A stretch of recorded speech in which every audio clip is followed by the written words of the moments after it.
আসসালামু আলাইকুম। Welcome to suggestion BD. Honours first year 22-23 সেশনের পরীক্ষা আর অল্প কিছুদিনের ভেতর শুরু হতে যাচ্ছে। তো ফার্স্ট ইয়ারের বাংলা ডিপার্টমেন্টের একটা ইম্পর্টেন্ট সাবজেক্ট হলো বাংলা কবিতা।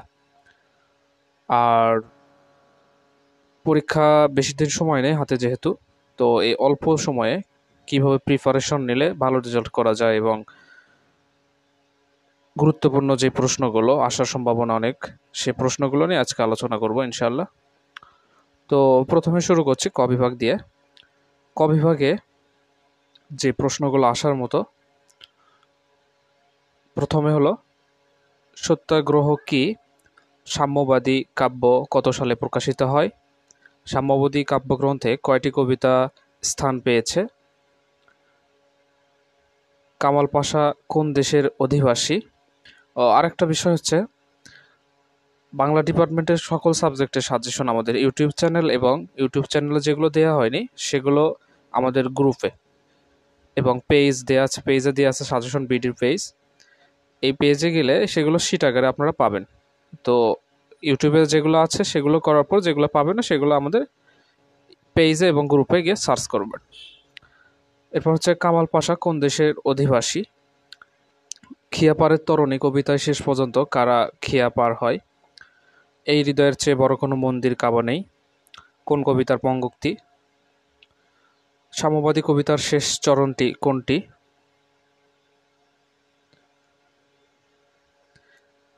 এ দুনিয়া পাপশালা ধর্মগাধার পৃষ্ঠে এখানে শূন্য পুণ্য ছালা চরণটি কোন কবিতার অংশ? মানুষ কবিতায় উচ্চারিত মহামানবের নাম লেখো। তবু জগতের যত পবিত্র গ্রন্থ ভোজনালয় ওই একখানি ক্ষুদ্র দেহের সমপবিত্র নয় কোন কবিতার অংশ? বারাঙ্গনা কবিতায় উল্লেখিত মহাবীর দ্রোণ কে?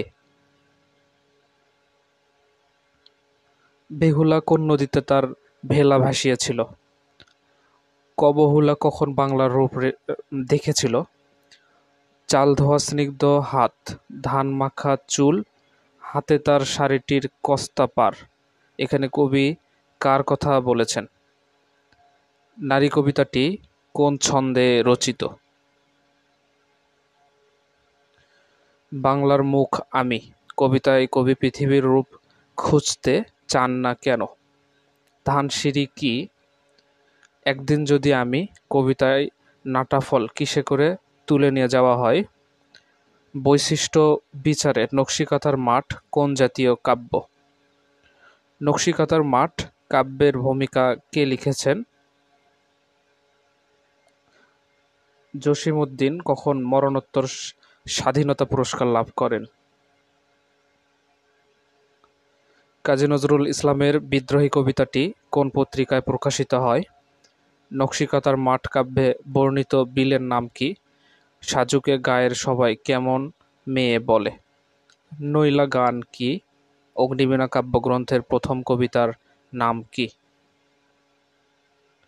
ধূমকেতু কাকে বিষধূম নিক্ষেপ করে?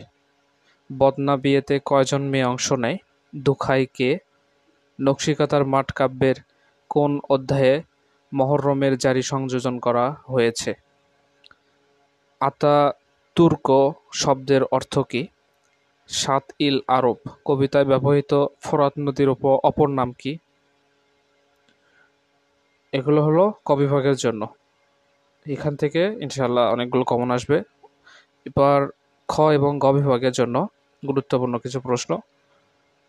সাম্যবাদী কাব্যের মানুষ কবিতা অবলম্বনে মানুষ সম্পর্কে কাজী নজরুল ইসলামের ধারণা পরিচয় দাও।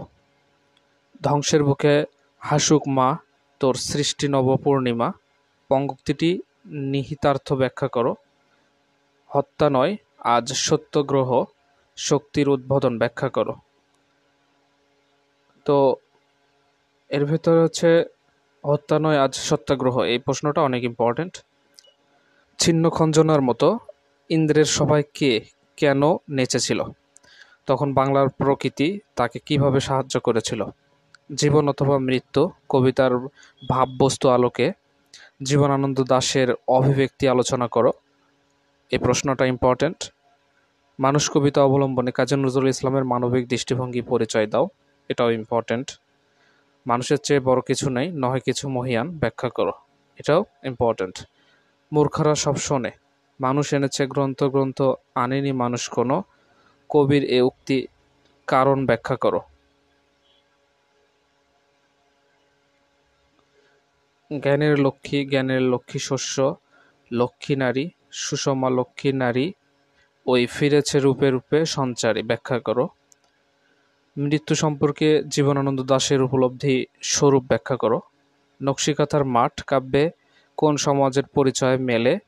জসীমউদ্দীনের নকশিকাঁথার মাঠ কাব্য অবলম্বনে রূপাই চরিত্র বিশ্লেষণ করো। শুকতারা নিভে গেলে কাঁদে কি আকাশ, ব্যাখ্যা করো। নকশিকাঁথার মাঠ কাব্যে সাজুর গৌরের পরিচয় দাও। রূপাই ও সাজুর প্রথম সাক্ষাৎকারের সাক্ষাতের বর্ণনা দাও। নকশিকাঁথার মাঠ কাব্য অবলম্বনে বদনা বিয়ের গান এর বর্ণনা দাও। সাজুর বিরহ বেদনার স্বরূপ সংক্ষেপে লেখো। অগ্নিবীণা কাব্যে ভাঙ্গনের আড়ালে সৃষ্টির আকাঙ্ক্ষায় মুখের আলোচনা করো। অগ্নিবীণা কাব্য অবলম্বনে কাজী নজরুল ইসলামের দেশপ্রেমের স্বরূপ ব্যাখ্যা করো, এটা ইম্পর্টেন্ট প্রশ্ন। প্রলয় উল্লাস কবিতার মূল বক্তব্য আলোচনা করো। সাম্যবাদী কাব্যের নারী ও বারঙ্গনা কবিতায় নারী মুক্তি ও নারী জাগরণে কবি কাজী নজরুল ইসলামের চিন্তার স্বরূপ লিপিবদ্ধ করো। সাম্যবাদী কাব্যের আলোকে কাজী নজরুল ইসলামের নারী চেতনার বিচার করো, এটা ইম্পর্টেন্ট। মম এক হাতে বাঁকা বাঁশের বাঁশরি, আর হাতে রণতুর্য বিশ্লেষণ করো। অগ্নিবীণা কাব্য অবলম্বনে কাজী নজরুল ইসলামের দ্রোহ চেতনা স্বরূপ বিশ্লেষণ করো, এটা ইম্পর্টেন্ট। রূপসী বাংলা কাব্যে বাংলার ইতিহাস ও লোক ঐতিহ্যের প্রভাব কতটা তাৎপর্যপূর্ণ তা ব্যাখ্যা করো। রূপসী বাংলা কাব্যের অবলম্বনে জীবনানন্দ দাশের দেশপ্রেমের স্বরূপ তুলে ধরো, এটাও ইম্পর্টেন্ট।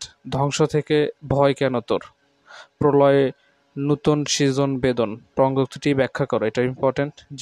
জীবনানন্দ দাশের রূপসী বাংলা কাব্য আবহমান বাংলার অন্তরঙ্গ রূপ ধরা পড়েছে, আলোচনা করো। নকশিকাঁথার মাঠ কাব্য অবলম্বনে জসীমউদ্দীনের জীবন দৃষ্টি ও কবিত্ব শক্তির বৈশিষ্ট্য বিশ্লেষণ করো। ট্র্যাজেডি কাব্য হিসাবে নকশিকাঁথার মাঠ কাব্যের সাফল্য আলোচনা করো।